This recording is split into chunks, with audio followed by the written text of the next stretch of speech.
Hunters cannot afford to infight, no matter what it is, whether it be turkey hunting, deer hunting, bird hunting, whatever it is. No, because there's so few of us.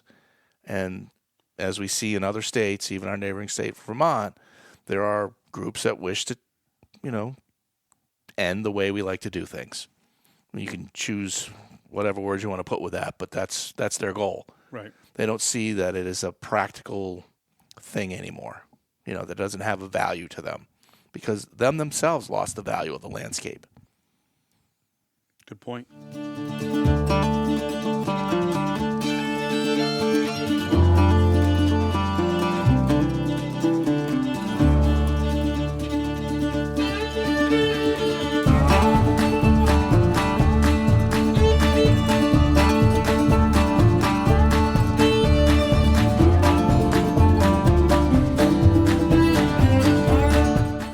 Hello, everybody. I'm your host, Travis Williams. Welcome to another episode of Northwoods Whitetails. I'm sitting down today with Mark Beauchesne from New Hampshire Fish and Game. Hi, Travis. How we doing, Mark? I'm fantastic. I'm glad to be finally on air with you. Yeah, we have a lot of off-air dialogue. We have. And I think the last time you said, Travis, stop talking. Let's just do it. Let's do it. Let's do it with the mics in our faces and the headphones on. Right on. Yep. So here we are. Thank you for taking the time to do this. I'm happy to do it. I mean, we've, like you said, we've been having conversations for a long time. Our history goes back quite a ways. It does. We're probably 15, close to 20 years into it now. Yeah, I'd say 20 at least. Yeah, so that's a long time to, still like people. Yeah, no, I've always enjoyed our relationship a lot. So, why don't you tell everybody, for those of you who don't know, what you do and where you're from? So I'm a New Hampshire native. I work for the New Hampshire Fish and Game Department as the programs coordinator. It's kind of a placeholder title, but the majority of what I do is our landowner relations program, along with our outreach and communications or marketing. Heavy into that. That's been pretty much my drive over the years is connecting people to life outdoors through the resources that the agency have, whether it be our YouTube channel, website, social media, press releases, television shows, you name it. I've had my hands in it, and it allowed me to take on a kind of a job of being like the voice of the agency for quite a while. It's kind of slid back a little bit because I got kind of overshadowed by a Northwoods law, but that's okay. I'm still here, and we're still doing the job, and we're still connecting people to the resources. I'm avid angler. That's kind of where we kind of started hitting it up, but not many people know that I spend a lot of time in the woods. Bird hunting is my number one thing, but I also deer hunt too, and I'll say that I'm terrible at it, but I love it. We've had a hunting camp in northern Vermont my whole life. My grandfather built a camp in 1953, and it sits up in the Northeast Kingdom in some really big woods, and it's the only thing I've ever known. Well, I didn't realize how big of a deal it was until I started working at the agency. I'd probably been there for maybe 10 or 12 years, and Kevin Jordan had moved down from the North Country, and Marty Garabedian was the colonel at the time, and I was just chatting with the two of them, and I told them that where I had a camp, and that both their eyes lit up and said, well, those are big woods up there. So I instantly had credibility with the men that spend most of their lives in the woods by having a camp in the big woods, and that being the only thing I've ever known. I don't know anything else. So to me, it's not a big deal. But to them, it was that instant credibility for someone who can get around the woods okay. So it's a joy to have that kind of resource, to be able to do those types of things. And you talk about a lot on the podcast about putting yourself on the ground and going against a beast. And boy, it's a good time. You get to see so much countryside. And that's the only hunting style I've ever known is my 2 feet. I've never been a good sitter. I'm terrible at that too. I can last maybe 20 minutes, and I got to see what's over the next ridge. Yep. It's just awful. And I know it's not necessarily the most successful means of harvesting a deer, but it's the journey. Oh, man. Amen. Yeah. Yeah. And it's so funny as you start, you started to talk about, one-on-one against the animal, and it's it's the challenge. And again, we just went over this in the last podcast, but it's that I call it the suffrage. Sure. The more that you suffer, the more of the adventure, the bigger the hunt. Right. And that's always what I'm striving for. And again, I think one thing that we have, thanks to guys like yourself who have dedicated your time, and we'll probably get into some of the data here in a minute, but is without the resource, we don't have the passion. Or at least I don't, right? Because I don't know if I would be as passionate about hunting if I couldn't hunt the way that I like to hunt. Sure. Or if you had to pay for it. Or if you had to pay for it. And I think we are so lucky to have what we have in New England specifically, New Hampshire, Vermont, Maine, and maybe some of the Berkshires, Massachusetts. I don't know about Western Massachusetts, but I think for sure you hit the tri-state area, Vermont, New Hampshire, Maine, and it kind of all comes back to how we started things here as colonists. I wanted to say coloniist. It's just not right. It's a colonist is right. That we relied on our neighbors. We knew who our neighbors were, and when our neighbors weren't around or we had absentee neighbors, we took after their land. We watched over it. And that led to, the tradition of private property, public access. And that is how we get things done here in New Hampshire, Vermont also, and in Maine, that landowner sees the value of allowing other people to enjoy their property. And it's on us to be as respectful as possible, and say thank you all the time. I mean, that's the number one thing. But that's always under attack because folks moved from different places where, a little bit more crowded. Let's just pick your favorite Massachusetts city or whatever it may be. And they buy a piece that's 25 acres, and they immediately want to post it. Well, they do that primarily because it's their private Idaho. They bought a piece of privacy, and that's just theirs. They don't want to share it, even though there might have been someone that's been recreating on that piece of property 2 generations. So it takes time to break down that no to a yes with the landowners that that don't know what goes on here. And a lot of that comes from, a lot of that will stem from educating the landowner, having a conversation. They're your neighbors. Say hello. And that's one of the things that, as we got more and more populated, we lost that connection to our neighbor. We don't know their names, blah, blah, blah. If they needed something, would they come and ask? If you needed something, would you ask them? We all go through winter storms, you name it. So that's having that neighbor resource is valuable. And even that land piece is valuable because that adds, physical beauty. I mean, you get to see it, look at it. You don't have to see, someone's strip mall or what have you.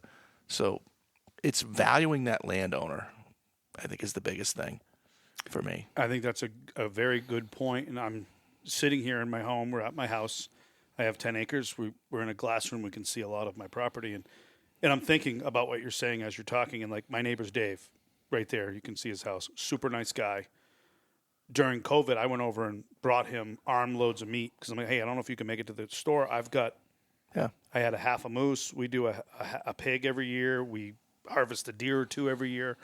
And so we do have that connection. And I don't know, again, if it's the colonialist piece or if it's just how I was brought up. Right. But you bring up a valid point, and it's making me think like, yes, I'm friends with the people at the top of the hill, but maybe I should reach out to some of my other neighbors. Yeah, and there's only so much you can do. I mean, obviously we all have busy lives, and they're going to go out about their business, but it was how you were raised. It was in you from your family that these people around you were part of your circle. They live next door. There's a reason to be respectful to them as much as they're going to be respectful to you, because at the end of the day, you're going to live next to each other for a long, long time. Yep. You got to figure it out. And with that being said, like I own 10 acres and my neighbor owns, I think, 11, and the guys on the hill, they own like 40. And for example, my neighbors on the top of the hill there, they're not pro hunting, but because of the relationship that we have, their land's not posted. I think they prefer if people didn't hunt it. But like I hunt kind of through their land sometimes because I'm not really hunting on their land because I'm kind of I'm going through it. And I've had conversations with them like, of course you can hunt there because of our relationship. And that's kind of, I think, the point that you're trying to make. Absolutely. Yeah, they understand what it's about, and not that their image of hunting is not driven by what the media gives them. It's made personal by you. And that's on kind of all of us to do that, in a sense, how do you make a landowner at ease? That's one of the things that I deal with quite a bit with the landowner relations program is, I get phone calls and want to post our land against hunting. And I'm like, so first off I say, well, welcome to New Hampshire. And why do you want to do this? What's your concern? Well, I have kids and dogs and things like that. And I don't want to, wayward bullet or whatever it may be. And I'm like, I said, if you moved in next to a golf course, you would expect to be having golf balls flying at you. And that's probably true, but it's not. So when it comes down to hunting, it's a very safe sport.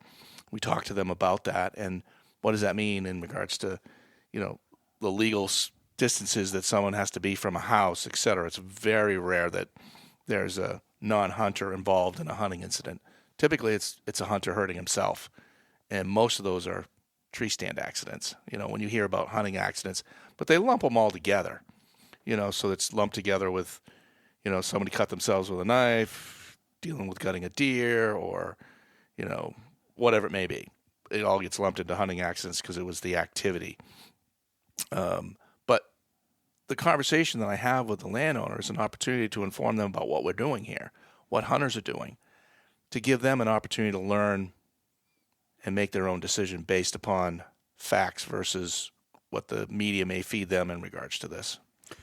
I'm glad you said that because, and again, Northwoods is in its infancy. I feel like, we've been doing this for about a year now. I think this fall made a year, so a little bit more than a year. And that's kind of what a lot of our motives are, is to show, when you say you go on media, if you turn on the television right now and you put on a hunting show, it's not what we're doing. It's not our traditions. Right. Our New England traditions, our New England hunting methods. Not to say that the way that it's being done is wrong or our way is right. It's just a different way. And so I think that that's where we have a benefit to, or at least something to offer. And that something is to show people. Tucker. Standing by. All right, we're going to have to pause and reconvene that one. So I think that with Northwoods bringing our content with our New England hunting traditions to,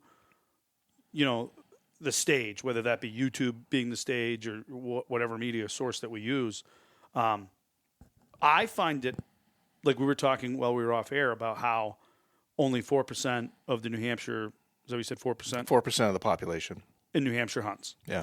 So as a salesperson, I'm always trying to find a connectivity, right? Whether it be, oh, you play golf? Well, I'm a golfer. So then you have something to talk about, something to build rapport.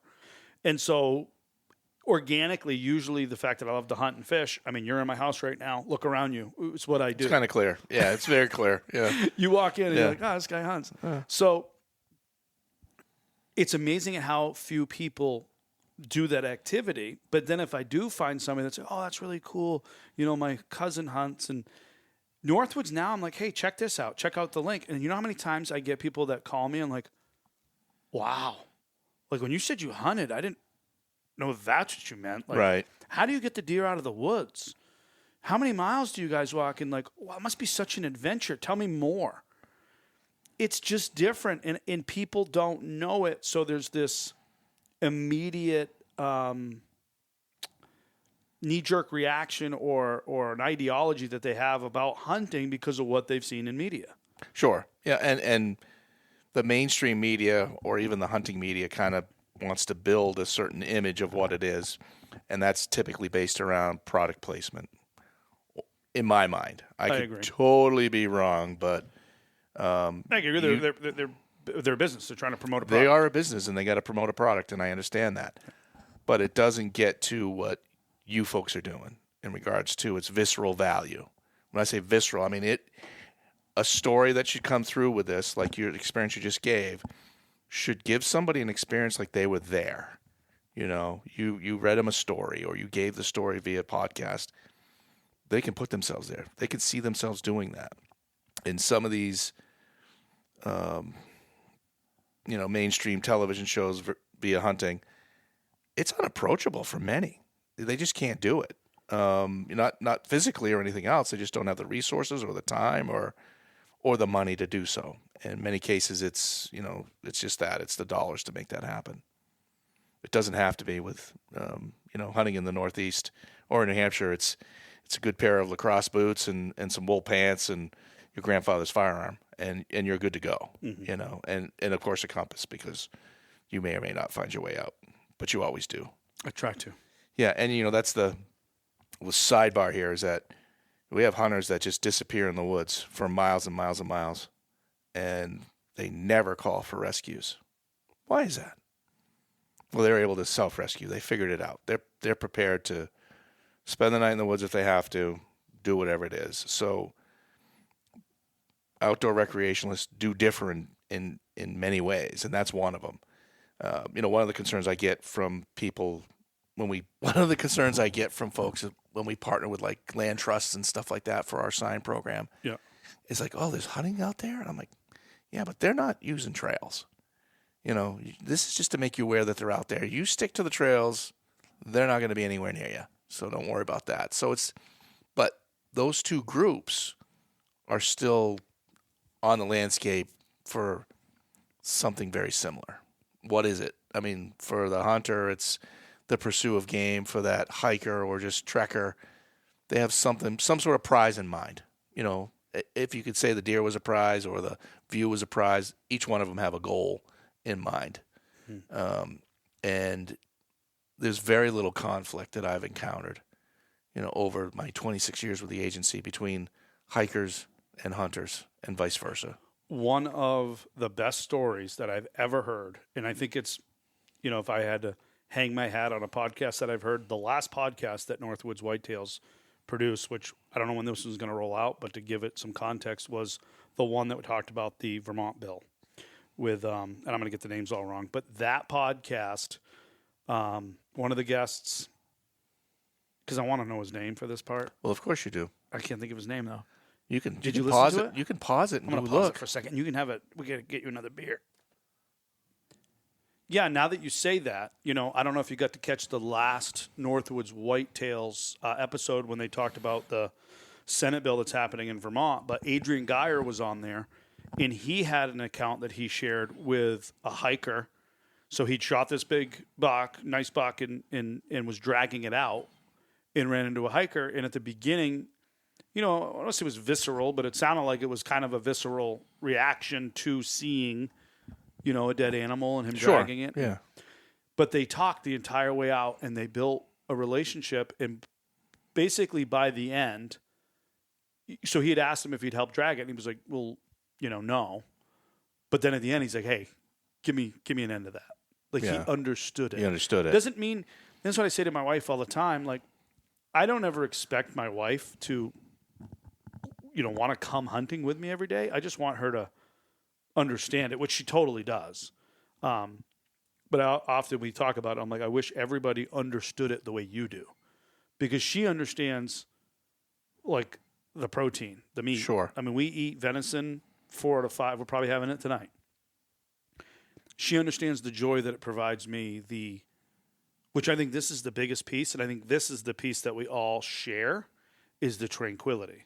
And when I say we all, whether you're a bird hunter, a mushroom picker, a hiker, anybody that's recreating on these lands that you're helping to protect as it pertains to recreation, that's the connection we all have, is that, whether you call it tranquility or your reset button. Yeah, so we all want to be places where you can hear your own heartbeat. Perfect. and that's the thing right there, is that, off the beaten path will get you there. You might still hear a little road noise in the background, but boy, it's you just know it's there, but you're there for that one moment. And there's some cool things. I mean, we can talk about woods walks and things like that. And my drive over here to your house was just all about stone walls and old cemeteries. And that's the kind of stuff you see on your way to or your way back from whatever outdoor excursion you're going to do. But putting that as part of that landscape too. What were those people doing when they were here in the 1800s? You know what I mean? How did they feel about this landscape? And I'm going to say that they treasured it, maybe more so than we do. And they knew the landscape better than we did. They lived it every day because that was their survival. So we're going to come full circle with knowing your neighbor, and that's it right there. Some of these pieces up here were probably 600-700 acres when they were first granted here, or however they landed. They were probably very large tracts of land that, pick your favorite landowner had, and they couldn't be on it all at the same time. They were okay with people being on it. And I do this a lot. I use this quote quite a bit when I talk about land uses and where do we fit within that, in that landowner relations process with the agency, is Robert Frost, whose woods these are. I think I know. His house is in the village, though. Well, this guy owns a bunch of property and he lives in the city. That's what he was saying there. And this landowner doesn't mind me stopping by to, enjoy the woods filling up with snow.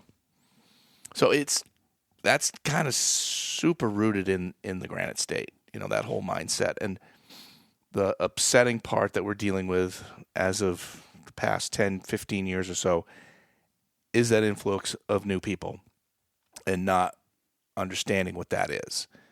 Can we convert them? I don't know. Can we educate them to how things are done and how that land use has happened over the years? We can try. And boy, it's hard because we've also lost the ability to go knock on doors or say, hi, my name is. We just don't want to have that. No, we don't want the door shut in our face. We don't want the cops called, all these other things. So how do we build that first step, make that first step for a relationship building with someone who just bought 150, 200 acres on the piece that used to hunt and now they posted it? How do you approach that? Right. And how much of that do you feel like is, you put on the department and you put on people like us? When I say us, the outdoorsmen, us, the people that are sharing the resource. Yeah. And it's not just us sharing it's all of us. Right. The agency has a role, obviously in regards to, our constituency. Access and opportunity is one of our number one challenges. We want to make sure that we can have opportunity for people. But there's other groups that are right there too. Many of the conservation commissions are pro-hunting or pro-outdoor recreation. I mean, I think they lump them all together because they don't want to pick one out. You know what I mean? If you pick out one, you might as well pick them all out in regards to why you wouldn't want to do that. But, it's not preservation, it's conservation. We're conserving this land so we can, use it wisely. How does the agency deal with that? That's where our Operation Land Share comes in. That's our sign program. So it's a cooperative program between the landowner, I'm going to call you the landowner, Travis, and the agency. Okay. So the landowner agrees to keep a portion of their property open. In return, the agency provides signage to address common landowner issues. What would be a common landowner issue? Trash, blocking gates, things that, some of the less than responsible hunters would do. They'll park in front of a gate. Well, that guy needs to get up in there to, maybe let his cows loose or whatever. Who knows? So those signs are provided for free. The landowners, it's on them to put them up. But there's also a relationship that's been started between that landowner and the agency. We don't give signs out as a no trespassing or no hunting thing. That's not what we do because we're all about the access side of things. But we want to make sure that we're having a good rapport and relationship with that landowner. So if there is a problem, they can pick up the phone and call somebody.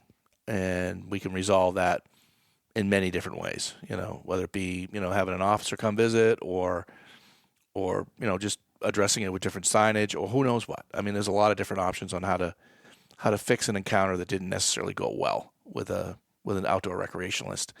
And I'm going to lump them all together because during COVID and the 2 years after, there was more people on the landscape than we'll ever see again, because they couldn't go to the malls, they couldn't go bowling, they couldn't do this, they couldn't do that. And they were recreating irresponsibly. I mean, I got phone calls from farmers that I've known my entire life. You got to do something now. There's somebody parked on my hayfield. And I'm like, what? You know, they went there to see the view, watch the sun go down, whatever it may be. You know, they just saw it and did it. So those 2 years, there's been a lot of repairing going on with landowners interacting with the agency. So I've been busy with that, mending fences, if you want to throw that out there. Sounds it, yeah. But it's good because they understand it was an anomaly. As we get through that COVID bubble bump with outdoor recreational, so that includes hunters too. I mean, we saw that number go up significantly. Now it's back to pre-COVID numbers. I was gonna ask you that because I'm always looking at the pressure, if you will, because I often think of our land. You have like a amount of game. There's a term for that. Carrying capacity. Carrying capacity for the game. I think we also have to look at the carrying capacity for hunters. So we've had this conversation. We have, and I'm pretty passionate about that. And what is that? You know, it doesn't mean we've got enough hunters, because there's always somebody stopping, always somebody croaking. We can't stop time and we can't stop death. But there's a constant replenishment. R3. Ideally, is that what it's called? R3, replace, replenish. Yeah, recruit, retain, reactivate. Yes, but you were on it too. You got it. I know. I've done this once or twice. Those who leave and those who come back. Those are how it is. But ideally, we want the big pie in the sky, the right person on the landscape. Mm-hmm. A hunter that respects the land, respects the resource, and follows the rules. I mean, that's really what this agency wants is that compliance. And they're out there, and we never hear from them, and that's great, because you won't hear from somebody that's doing the right thing for whatever reason, that's taking the time to knock on a door. They're not the ones that are calling up and say, well, the land's getting posted all over the place now. Well, I'm not going to disagree that is something that is happening, but there's still people achieving access through relationship building. They're asking questions or finding out who owns it. Today, it's even easier than it ever has been. I mean, the electronics that are out there, the apps that are out there, pull your favorite out of your pocket, it's there. Most of the towns, all of their tax maps are online now, too. I mean, it's super easy. You want to find out who the landowner is? There you go. Figure out the town, and you got it. Yep. So you said you're passionate about the carrying capacity. Yeah. Yep. So that's a tough one, because it's all about quality of experience versus not. You know what I mean? The style that you like to do for hunting means that you need big woods. That's not everybody. Most hunters may not go more than a quarter mile into the woods, because that's their comfort zone. That's where that's where they are. That's what they know. Most of the deer are anyway. That's what I hear. They're all near the roadside. I walk past them all and just keep walking. You're doing a big loop and coming around and getting behind them. Exactly. It's coming in the backside. I'm just flanking them. It works. Yeah, it works. Occasionally. So, one of the bigger examples with the carrying capacity is the popularity of turkey hunting. We hear about it, and it gets competitive. I was already parked there, and somebody came in and busted my setup up. Well, they might not have seen you and know exactly where you were. So have a little patience and understand that we all share this. Hunters cannot afford to infight, no matter what it is, whether it be turkey hunting, deer hunting, bird hunting, whatever it is. No, because there's so few of us. And as we see in other states, even our neighboring state, Vermont, there are groups that wish to, end the way we like to do things.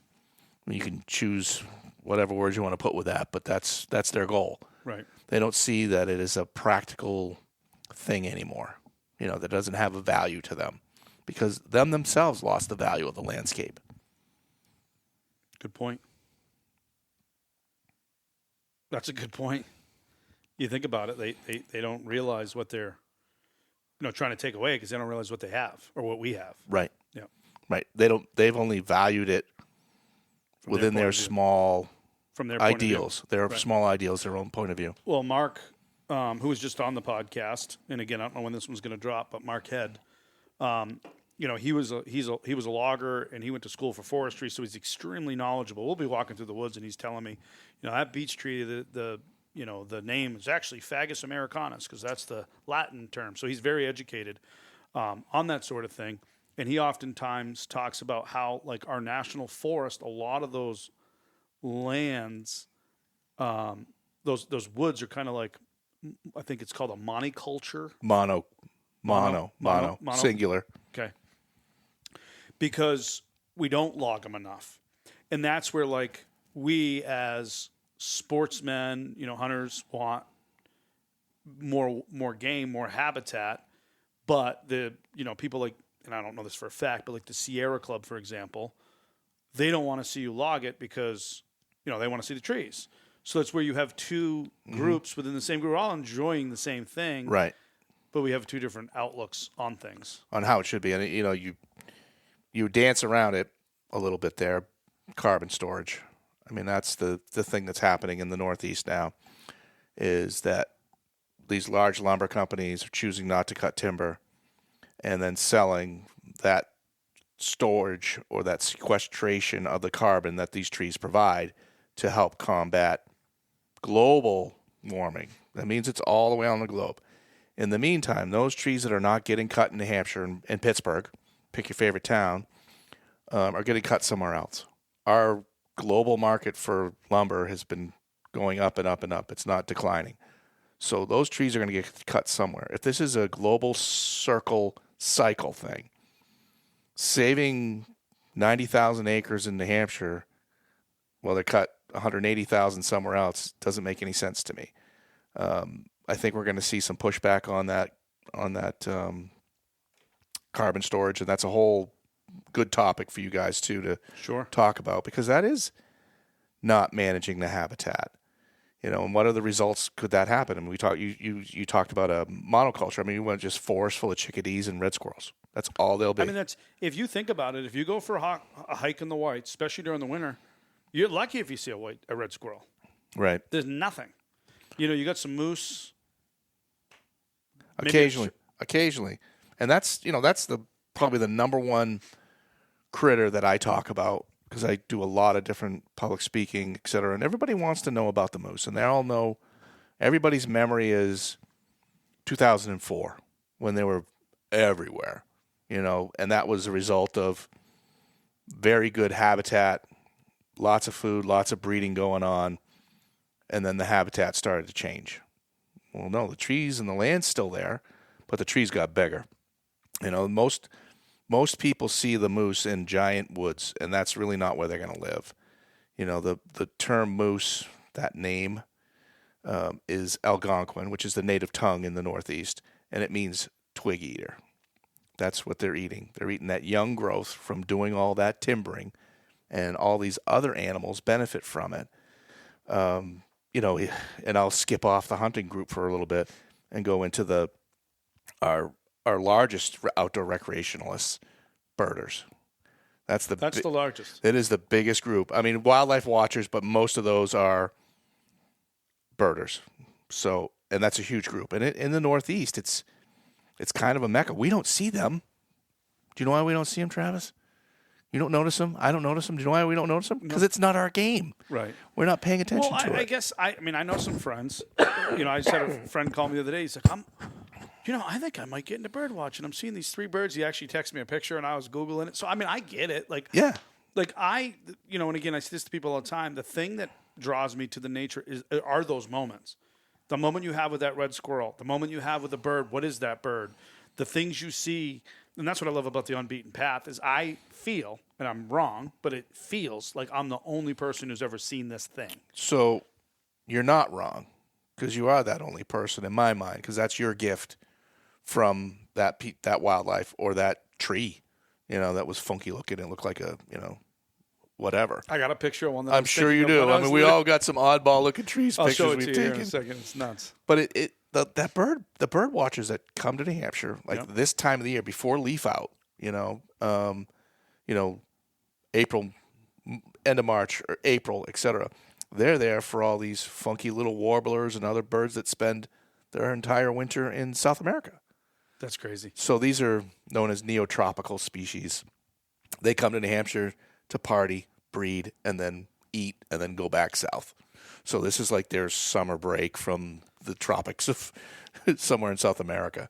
So we've obviously been talking quite a bit so far about access, and I know you and I have talked a lot about, which I think is a great thing, and I can't wait to dive into this, but the habitat fee. Yes. And before I misspeak, because I tend to do so, I'm going to let you take it Sure, from there. sure. Well, this year marks 25 years of that habitat fee, and I've been with the agency longer than that's been around. So I was on the forefront, on the battlegrounds when we started selling licenses that year. And what do you mean you put the license up $2.50? What are you doing? That's all you're doing is you say raise the license every year. I'm like, let me explain this to you. So we had to do a lot of communication face to face, because that's what it was back then. It was face to face, believe it or not. It was in the Hawkeye or whatever. What this $2.50 was going to do. It's a dedicated account that goes to acquiring and maintaining habitat. That's the landscape where our critters live on.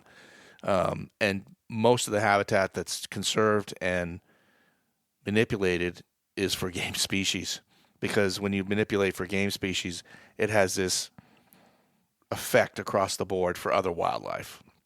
We talked about it earlier about the young forest and that, the neotropicals.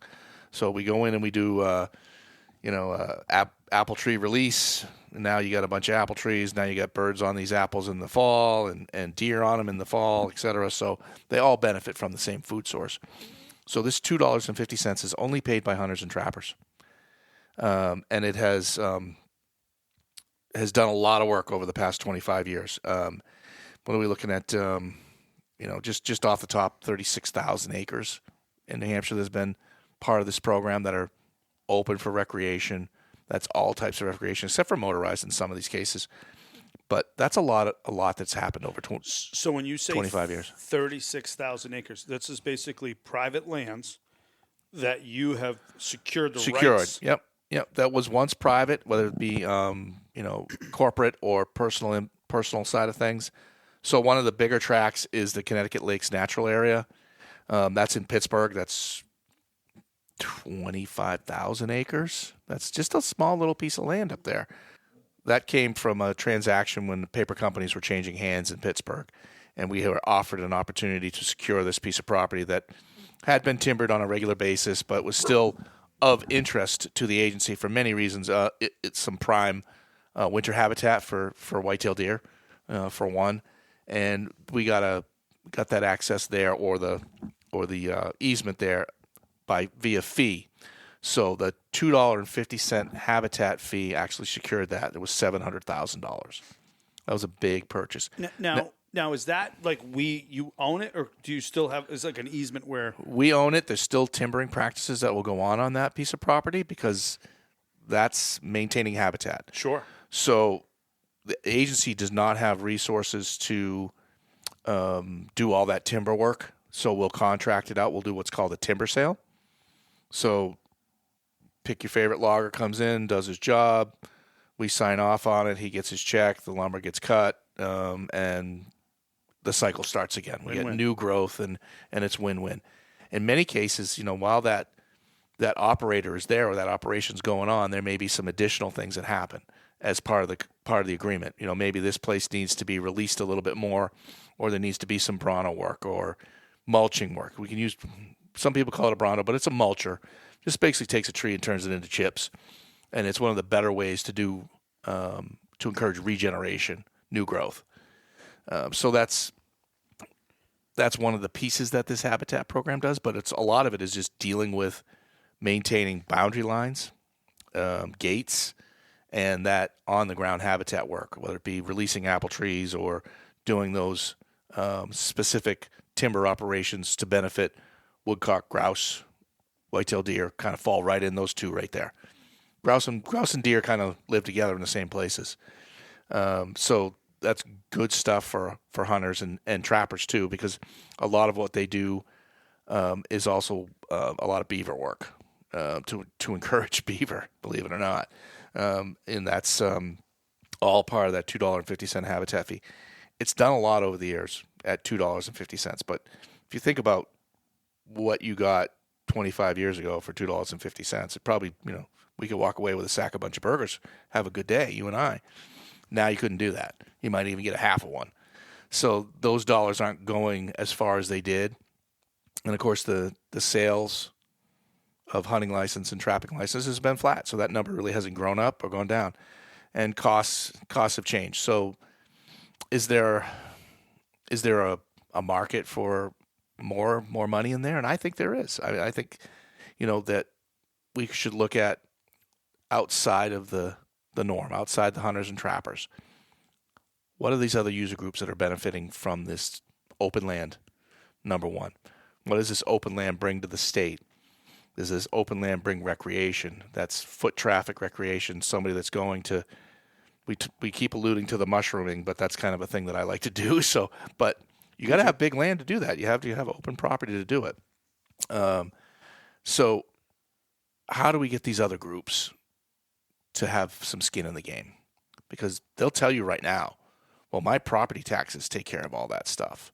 That's what I've been hearing for 26 years when people talk about my taxes pay for this, my taxes pay for that. I'm like, well, no, the children of New Hampshire are thankful for the education that you give them. That's really what your property taxes are really digging down deep into. Right. The amount of money that goes to conservation through your property taxes, depending on which town you're in, is not what you think it is. I think one of the benefits of this, like for the dialogue that we've had on it, is that you can see the appropriation of the funds. Absolutely. And I think that's always been for me, like in terms of donating. Like we just read this letter that I got in the mail asking me to donate, and I'd like to donate if my dollars are going towards, if it says what it's doing. Right. Yeah. And what I loved about our conversation before is that I'm all for, I think a big challenge in our future is going to be access. And this is exactly what this program's doing. And didn't you mention to me that some of this gets matched through the Pittman-Robertson Act? So some of this gets matched, So 3-1. So that's a big deal. Yeah, it is a big deal. So Pittman-Roberts, that's a tax that's levied on firearms, ammunition. It's levied at the manufacturer level. You've never seen it, but big money goes throughout the nation, allocated to the states based upon their license holders and population. We're a minimal state. We're only going to get X. Where larger states, like pick Louisiana, for instance, where it came from, they get bajillions of dollars to do these types of things and buy lands and make sure that, Louisiana is right on its license plate, Sportsman's Paradise, for a reason, because they keep securing these opportunities for people to be able to recreate. And we're a minimalist state because of our size? Size and license holders. Yeah, population and license holder. Which brings us back to your aforementioned comment of how do we get more people involved, which I think Northwoods Whitetails is doing right now by recording this podcast. Oh, by far, yeah. Number one, which is something this is not the first time you're going to hear Mark Beauchesne in this podcast. Probably not. If I can coerce you to come back up. Well, wait. You just helps. Did. That helps. PBR. So I have some ideas, but I want to hear yours. Like, how can we get people involved? Because we just talked about how, we lock arm in arm with the bird watchers, with the hikers, with the cyclists, with the backpackers. Like, all these people are doing the same thing. But I feel like a lot of times we, the hunter and fishermen of the world, are the ones that are paying the bills. In many cases, you're 100%. And the only reason why that's possible is because of those federal aid dollars. But how do you get them involved in it? Well, you know what? I donate to Audubon. Well, you know what? They get back to the state. They might employ one person with that money that you gave them. And that's I'm not poo-pooing anybody here, but that's right. Really what it is. And you alluded to it as, where's the dollars going to go? What's it going to do? Appropriation of the funds. Like we can see them here. Right. You have this data right here. So right now, if someone's listening to this podcast and is not a hunter, they just stumbled across it. How do I get involved? How can I give some money? We don't have the means to do that directly. They can't go to our website, go online, and just get a habitat stamp. You have to have a hunting license to be able to get it, or a trapping license. So there's no means to be able to have the non-consumptive person contribute. They can contribute through a donation, send it through the agency. I want my dollars to do this. That's certainly an appropriate method, but there's got to be something more tangible for them, in my mind. They should get something like the hunters do. The hunters get that habitat stamp. That's their checkoff. They said, "Yep, I did this." And the non-consumptive or the non-hunter should have something too that they can show and say, "Look what I did. This is a little bit, but I know what it does." Amen. You want that advocacy beyond what we can do. We're just two voices here. If we can get somebody else singing our song, all the better. Well, maybe that's our next effort, you and I, as we look into, joining forces with some of these other groups. There's got to be, groups that recreate. It's got to be bird watching groups and say, hey, because I think if you show the appropriation of the funds and kind of discuss the goal, right, then you can have some commonality and uniformity to say, hey. I think we go in with it is that it's the woods. I mean, this is why we're here. That's what we're doing. We're protecting the woods. And how do we make sure that this is going to be here after we're long gone? Right. We're only here for a little while. What happens next? I mean, so Vermont does things a little differently. They have a habitat fee that's been very successful over the years. They have, before you even get to their license, there's that habitat fee. So a non-licensed buyer can spend $15, $20, $25 and donate to the habitat. We need to be able to do that too. Right now, how it's set in legislation. This is how people pay for it. Hunters, trappers. Now, or donations. But boy, you got to work to find that if you want to do it. And that takes a little bit more effort, where someone could just go online and go boop, and have it and have a nice little decal come to their house in 5 to 10 working days or whatever it may be. Well, you're making my head spin right now because, of course, as you know, you and I have talked about how Northwoods wants to get involved. We want to, take some of the proceeds from anything that we're involved in, whether it be proceeds from our YouTube channel, proceeds from merch sales, whatever the case may be. We want to donate to the habitat fee because I think it's we think it's an excellent resource to fund. So maybe the next thing that we think about is how do we make it more accessible to everybody? Because as you mentioned, only 4% of the state of New Hampshire hunts. Right. So that means, but how many recreate? How many do all those other activities we talked about? A lot, millions. So we're only accessing to help pay for the thing that we all enjoy so much. A very small portion. And we don't know that. I feel like a lot of people don't know that. I didn't know that till this. No, and here's the thing. I mean, you guys certainly have a vested interest in wanting to do something like this because this is you. And taking that "this is us" on the road to other user groups saying, this is also you. You may not agree or want to like what we do, but we have to agree that, the resource is our number one focus. And, there's only one agency that's in charge of dealing with that stuff, and that's the New Hampshire Fish and Game Department. How do we work together to support those endeavors with the habitat fee, the habitat program? Now, you had mentioned Vermont. So you said Vermont's is basically up front before. What do you mean by that? So when you go online to buy a license in Vermont, the habitat stamp comes up first.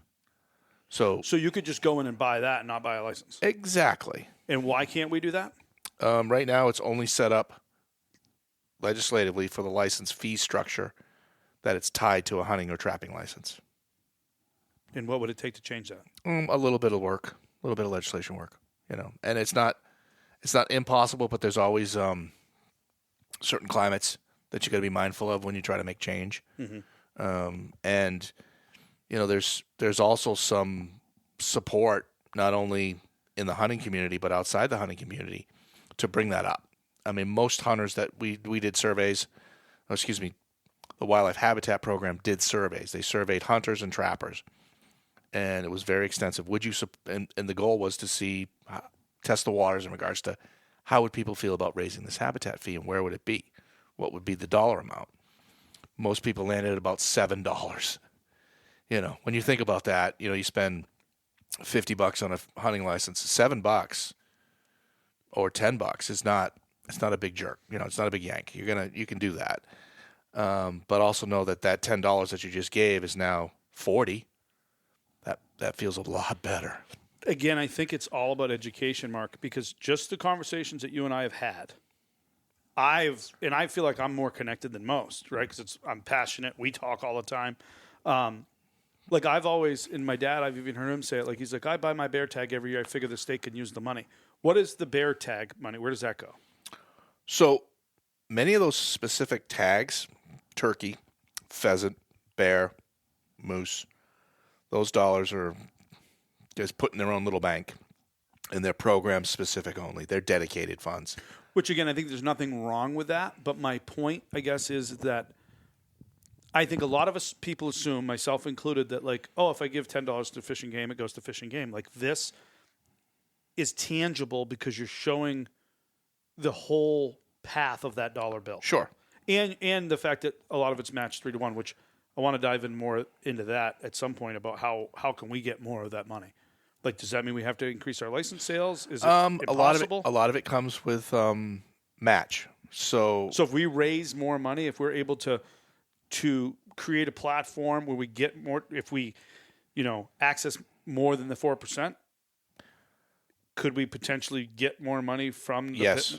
Yeah. So if you expand it off the line for soft goods or whatever it may be, that was a brand lifestyle that not just hunters wanted to wear, but anybody that just liked the logo, wanted to be part of it. Those dollars, if you chose to make a donation, would be able to be matched 4-1. That's also the same holds true with the fee change, things like that. So that's part of that federal aid program. It's how do we get more of that? How do we keep it? But you can't just be a one-off. You know what I mean? So you can go through the process of having a big fundraiser and you get all these funds, and then what? Right. So getting folks to be part of the process. When I say folks, I mean I'm talking non-hunters here. That they can give their $10 a year and know that Hampshire's wildlife has a place.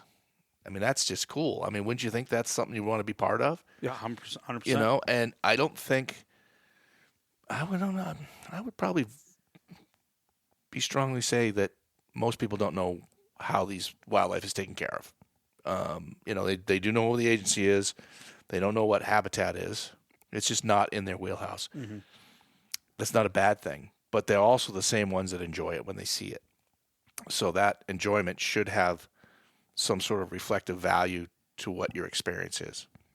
So I think what I'm hearing is we need to have a conversation amongst hunters and non-hunters to have conversations with non-hunters that enjoy recreating in the outdoors to, maybe Northwoods can put some of this stuff on, like what I said before. I want to do a, on a merch piece of paper that says, hey, thanks for purchasing. A lot of OEMs do that. Yes, they do. Yeah. And have like a QR code that takes you to what the habitat fee pays for. You could tell the story with it. Yeah. Tell the story, ask for a donation, and then match the donation in our case. And then maybe ask our brand partners to get involved. And maybe it can be somewhat of a movement where think about how many people buy Darn Tough socks. Oh yeah. That are all recreating in this manner. And I know. They're not going outdoors without them. I know people that support that brand will support. People that support us will support this movement. So before we go any further with that, and we could probably just put this to bed with just kind of a statement, is that a lot of the questions I get from hunters is like, oh, the places I used to go are gone. Well, they're not making any more land. We're fine with selling it and putting up houses, but where are people going to recreate? So this has across the board value in regards to, something to support. This is something that everybody has a stake in. Oh, I don't go outside. You know what? That's fine. Does that mean you don't get in your car and drive and hear a bird or like to breathe clean air, Right. you have a stake in this thing. So Right. I think that there's certainly a lot of room for you folks and your brand partners to make a lot of noise with this and maybe start a little revolution. For some good. Yes. And I think, we started this conversation, you and I, when we sat down, and it's kind of come full circle, talking about access, and now we're talking about how to protect that access. And I think it's, it's a big part. It's very important because the way that we hunt, again, we talked about how you got into what you do, and you grew up in the big woods. Oh, yeah. You knew nothing else. I'm kind of the same. But there's a huge component of that. We need big woods to do what we love to do. So we, especially as a small group, you got 4% of hunters in New Hampshire. We're a small percent of that 4%, right? Very small. So it's important for everybody listening to perk up, listen. I will definitely put some of this data out there. However we do it, we'll put it out there. So thank you, Travis. Thank you. That was a good one. I appreciate you coming, and we're going to wrap this one up. Thanks. Well, I really appreciate you. I feel like we've come full circle here, right? Like we started talking about how you grew up on big woods. Now we've identified the importance of the big woods and protecting it. Absolutely. And I just want to really thank you for taking the time to, take time out of your day to come up here to, out here in the Rhubarb at Travis's house and all good and record this. And as I said, this may be one of two. I think we got more to talk about. I'd love to have you come back as things come up. Bills, Senate bills, House bills. I want to have you on and talk about it, and also tell a few deer hunting stories. You said you're not a good deer hunter, but I have some stories. Yeah. I'm sure you do. Yes, of course I do. But thank you again for coming. I really appreciate it, Mark. Thank you, Travis.